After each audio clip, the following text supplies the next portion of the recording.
نحمدہ ونصلی علی رسولہ الکریم اما بعد۔ میرے دوستو، جو بندہ درود ابراہیمی پڑھتا ہے، یعنی وہ درود پاک جو ہم نماز میں پڑھتے ہیں، اگر اس درود پاک کو اپنی زندگی کا معمول بنا لیتا ہے تو اللہ تبارک و تعالیٰ کی طرف سے دو معاملے اس کے ساتھ ضرور ہوتے ہیں۔ وہ دو معاملے کیا ہیں؟ یا یوں سمجھ لیں کہ جو بندہ درود ابراہیمی کا اہتمام کرتا ہے، اللہ تبارک و تعالیٰ اس کو دو خاص نعمتیں ضرور عطا فرماتے ہیں۔ تو وہ دو نعمتیں کون سی ہیں میں آپ کو بتلاتا ہوں، توجہ سے میری بات کو سن لیں۔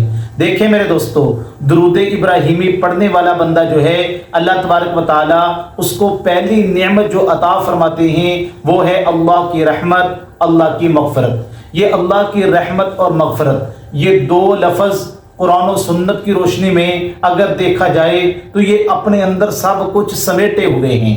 یعنی یہ دو لفظ ایسے ہیں، ایک اللہ کی رحمت، ایک اللہ کی مغفرت۔ ان دو باتوں کو حاصل کرنے کے لیے، ان دو چیزوں کو لینے کے لیے، ان دو نعمتوں کو پانے کے لیے انسان ساری زندگی اللہ کی عبادت کرتا ہے، اللہ کے سامنے جھکتا ہے کہ میرا اللہ راضی ہو جائے، میرے اوپر اللہ کی رحمتیں، اللہ کی برکتیں اور اللہ کی مغفرت مجھے نصیب ہو جائے۔ تو میرے دوستو، اللہ کی رحمت کیا ہے؟ سمجھے ذرا، رحمت اور مغفرت یہ کتنی دو بڑی نعمتیں ہیں۔ اللہ کی رحمت یہ ہے، قرآن مجید کے اندر اللہ تبارک و تعالیٰ فرماتے ہیں قُلْ يَا عِبَادِيَ الَّذِينَ أَسْرَفُوا عَلَىٰ أَنفُسِهِمْ لا تقنطوا من رحمت اللہ۔ اب دیکھیے ذرا، اللہ کہتے ہیں کہ میرے وہ بندے جنہوں نے ساری زندگی میری نافرمانی میں گزار دی، جنہوں نے ساری زندگی میرے حکموں کو توڑنے میں گزار دی، جنہوں نے ساری زندگی میری بغاوت میں گزار دی،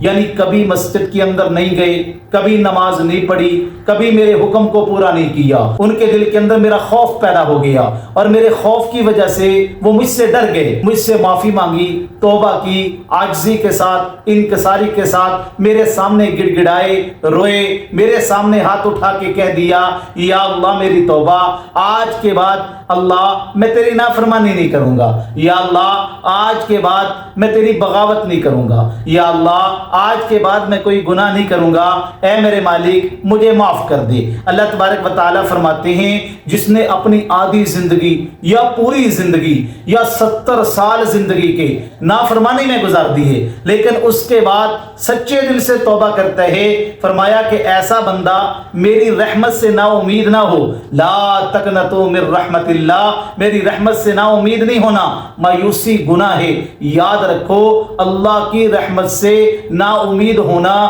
گویا کہ اللہ کی قدرت، اللہ کی طاقت کا انکار کرنا ہے میرے دوستو۔ تو اللہ کہتے ہیں میری رحمت سے نا امید نہیں ہونا، میری رحمت پہ امید رکھنی ہے۔ ان رحمتی وسعت کل شیء، میری رحمت ہر چیز پر وسیع ہے۔ جب تم معافی مانگو گے، میری رحمت پہ امید رکھو گے تو میں کیا کروں گا؟ ان اللہ یغفر الذنوب جميعا، میں آپ کے سارے گناہوں کو معاف کر دوں گا۔ تو یہ ہے میرے دوستو اللہ کی رحمت۔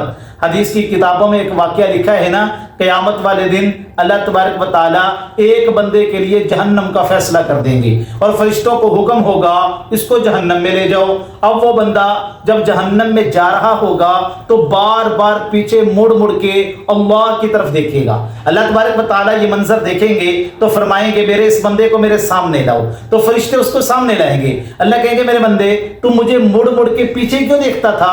وہ کہے گا یا اللہ میں نے علماء کرام سے سنا تھا کہ تو بڑا رحیم ہے، تو بڑا کریم ہے، تو بڑا رحم کرنے والا ہے، تیری رحمت ہر چیز پر وسیع ہے، تو میں یہ سوچتا تھا کہ شاید میرے اللہ کو ترس آ جائے، میرا اللہ مجھے معاف کر دے، اللہ کی رحمت جوش میں آ جائے اور میرے لیے مغفرت کا فیصلہ ہو جائے۔ اللہ میں تیری رحمت کی امید رکھے ہوئے تھا، اس لیے میں مڑ مڑ کے دیکھ رہا تھا۔ تو اللہ تبارک و تعالیٰ اس لفظ سے اتنا خوش ہوں گے، اللہ تبارک و تعالیٰ فرمائیں گے کہ میری رحمت پہ تجھے امید تھی یا اللہ اس لیے تو دیکھ رہا تھا مڑ مڑ کے پیچھے؟ فرمائیں گے کہ میرے اس بندے کو معاف کر دو، اس کے لیے جنت کا فیصلہ کر دو۔ وَكَانَ فَضْلُ اللَّهِ عَلَيْكَ عَظِيمًا۔ تو میرے دوستو یہ ہے اللہ کی رحمت۔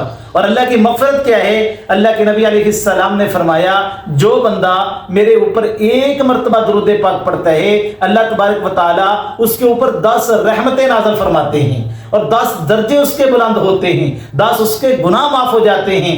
یہ اللہ کی مغفرت ہے میرے دوستو۔ اللہ تبارک و تعالیٰ کی جس بندے پہ رحمت اترتی ہے اللہ اس بندے کی مغفرت بھی فرما دیتے ہیں۔ اللہ تبارک و تعالیٰ کوئی نیکی ایسی اس بندے کی ہوتی ہے جس کو بنیاد بنا کے اس کے لیے معافی کا اعلان کر دیتے ہیں اور اس کی مغفرت کے فیصلے ہو جاتے ہیں۔ حدیث کی کتابوں میں آتا ہے نا کہ ایک فاحشہ عورت جا رہی تھی میرے دوستو۔ اب دیکھو یہ فاحشہ عورت ہے، لیکن میرے دوستو اس نے ایک کتے کو پانی پلایا، پیاسے کتے کو۔ یہ اللہ کی مخلوق کے اوپر ترس کھایا ہے، بس اللہ کی رحمت متوجہ ہو گئی، اللہ تبارک و تعالیٰ نے اسی بنیاد پہ اس کی مغفرت کر دی۔ تو اللہ تبارک و تعالیٰ جس پہ رحمت فرماتے ہیں اس کی مغفرت بھی ہو جاتی ہے۔ اور دوسری نعمت جو درود پاک پڑھنے والے کو اللہ نصیب فرماتے ہیں وہ ہے میرے دوستو سرکار دو عالم صلی اللہ علیہ وسلم کی شفاعت۔ اب کون سا ایسا امتی ہے جو اللہ کے نبی علیہ السلام کی شفاعت نہیں چاہتا؟ ہر امتی کی یہ خواہش ہے کہ قیامت والے دن میدان محشر میں اللہ کے نبی علیہ السلام کے ہاتھ مبارک سے حوض کوثر پیوں۔ اللہ کے نبی علیہ السلام کچھ لوگ ایسے بھی ہوں گے جن کو اپنے ہاتھوں سے حوض کوثر پلائیں گے میرے دوستو۔ تو ہر بندے کی یہ خواہش ہے اور ہر امتی کی یہ خواہش ہے کہ اللہ کے نبی علیہ السلام میرے لیے قیامت والے دن شفاعت فرما دیں، اور ہر امتی کی یہ خواہش ہے کہ قیامت والے دن جنت میں اللہ تبارک و تعالی ہمارے پیارے نبی صلی اللہ علیہ وسلم کا ہمیں پڑوس نصیب فرما دیں۔ جو بندہ درود پاک کثرت سے پڑھتا ہے اس کو قیامت والے دن اللہ کے نبی کی شفاعت بھی نصیب ہوگی، اللہ کے نبی علیہ السلام اس کو حوض کوثر پہ پانی بھی پلائیں گے، اور اللہ کے نبی علیہ السلام کا جنت میں اس کو پڑوس اور رفاقت بھی نصیب ہوگی۔ حضرت ابی بن کعب رضی اللہ تعالیٰ عنہ کے بارے میں آتا ہے نا، اللہ کے نبی علیہ السلام کے پاس آئے، یا رسول اللہ صلی اللہ علیہ وسلم میرا دل کرتا ہے جب میں دعا مانگتا ہوں تو میں آپ پہ درود پاک بھی پڑھتا ہوں، کتنا درود پاک پڑھا کروں؟ کیا چوتھائی حصہ کافی ہے؟ میرے نبی نے فرمایا ٹھیک ہے، اگر اسے زیادہ کر لے تو تیرے لیے زیادہ بہتر ہے۔ اللہ کے نبی آدھا حصہ، حضور نے فرمایا یہ بھی ٹھیک ہے، آپ کی مرضی، لیکن اس سے اگر زیادہ پڑھ لیا کرو یہ آپ کے لیے زیادہ بہتر ہے۔ اس نے کہا یا رسول اللہ صلی اللہ علیہ وسلم تہائی حصہ، اللہ کے نبی نے فرمایا یہ بھی ٹھیک ہے، اگر اس سے بھی زیادہ کر لیا کرو نا یہ تمہارے لیے زیادہ بہتر ہے۔ انہوں نے کہا یا رسول اللہ صلی اللہ علیہ وسلم جب بھی مجھے موقع ملے ہر وقت میں آپ کے اوپر درود پاک پڑھتا رہا کروں۔ میرے نبی نے فرمایا اگر تو ایسا کر لے گا نا پھر تو تیری دنیا کی ساری فکریں ختم ہو جائیں گی، اللہ تیرے سارے غموں کو دور کر دیں گے، اور یہ تیری دنیا کے لیے بھی بہتر ہوگا، تیری آخرت کے لیے بھی بہتر ہوگا۔ تو میرے دوستو اللہ تبارک و تعالی ہمیں پوری زندگی درود پاک کثرت کے ساتھ پڑھنے کی توفیق عطا فرمائیں۔ درود پاک کو اپنی زبانوں پہ سجاؤ، اس کو اپنی زندگی کا معمول بنا لیں، پھر دیکھیں انشاءاللہ اللہ کی مدد کیسے آتی ہے، اللہ کی رحمت آپ کے اوپر کیسے نازل ہوتی ہے۔ آپ کے اوپر بھی رحمت آئے گی، آپ کے گھر پہ بھی رحمتوں کا نزول ہوگا، آپ کی اولاد پہ بھی رحمتوں کا نزول ہوگا، آپ کے کاروبار کے معاملات بھی اللہ حل فرما دیں گے۔ اللہ تبارک و تعالی ہمیں اپنے نبی علیہ السلام پر کثرت کے ساتھ درود پاک پڑھنے کی توفیق عطا فرمائے۔